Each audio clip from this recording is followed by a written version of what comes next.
made hollow mouth bits because after World War II, there was a shortage of metal available. So these were not made for the benefit of the horse, but out of necessity.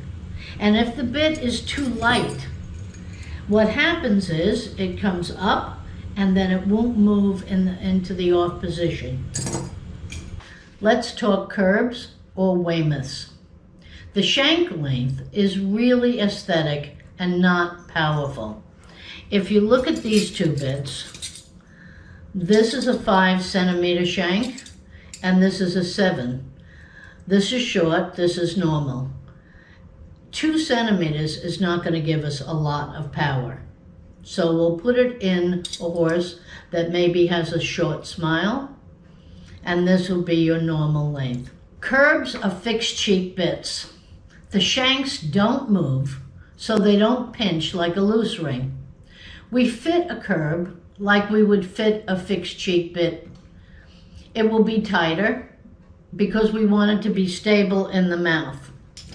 So we would fit this bit the same as we would fit this bit.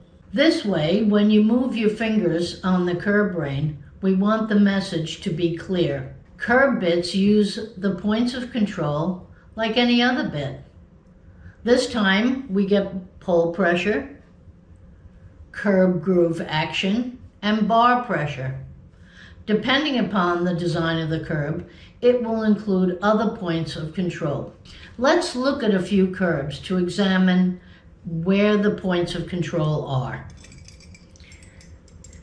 Here's a curb bit, and when we have a break in the mouthpiece, we can get pinpoint tongue pressure underneath here.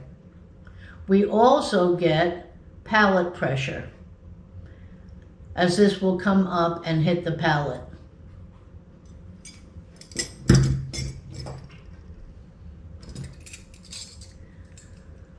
This one also puts pressure on the tongue, but not quite as much. And also it's softer on the palate as it's smooth and low and broad. There is no such thing as really tongue relief. This one also puts a bit of tongue pressure here, not as much in the palate, but it's so fat combined with a Bradoon that the horse would have difficulty fitting this all in his mouth.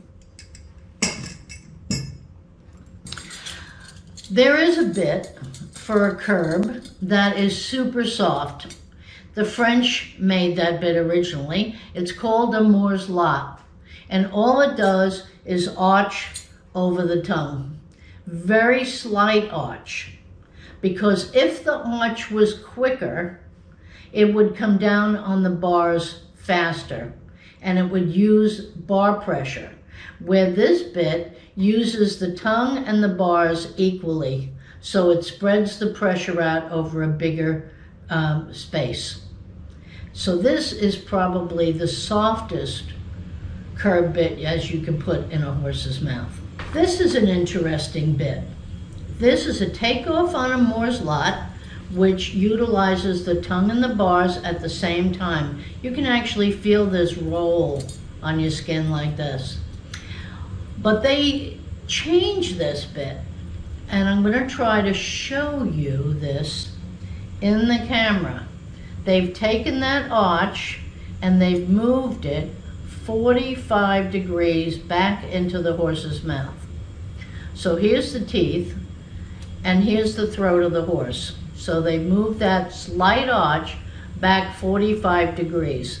And what happens is when you activate this bit, it literally gives a little tongue release and it lifts slightly off the tongue.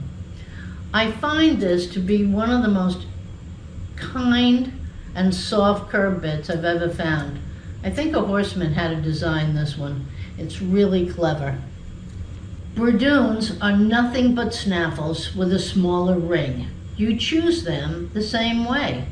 Usually we use the same type of Bradoon as the horse's snaffle. This way the bit is familiar and as it is the first bit he feels in the combo. We also know how he goes to the contact in this bit. When fitting a bradoon and curb normally, the curb is smaller than the bradoon. The curb is a fixed cheek bit, so it will be fitted to just fit without side-to-side movement.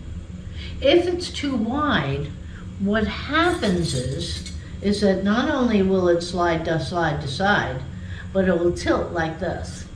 And we want the minimum amount of undesired movement in the bit. If the bradoon is a fixed cheek also, like this egg butt bradoon, it can go in at the same size as the curb. Again, we don't want side-to-side movement in this bit either.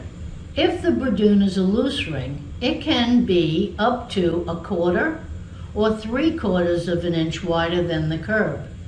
If the horse normally takes a 5 1/4 snaffle, he will take the same size in the bradoon, and the curb will be 1/4 to 1/2 inch smaller.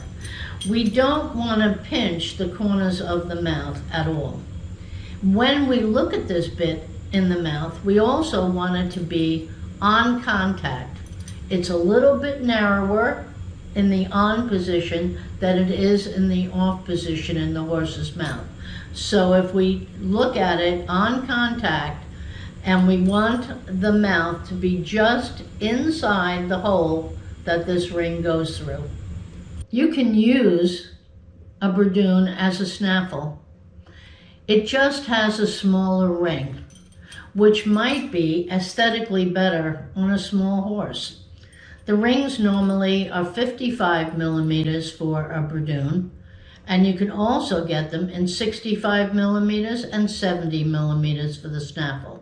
I get a lot of questions about tongue problems, but tongue issues are not really bit issues. Tongue problems are normally tension and straightness problems. We can make a horse more comfortable in a bit to help with the stress. We can also get the horse to accept the bit better by changing it and possibly making it softer. But it is something you will have to work on with your trainer. Thank you for letting me share this information with you today. You can contact me if you have any further questions at beth@thehorseofcourse.com.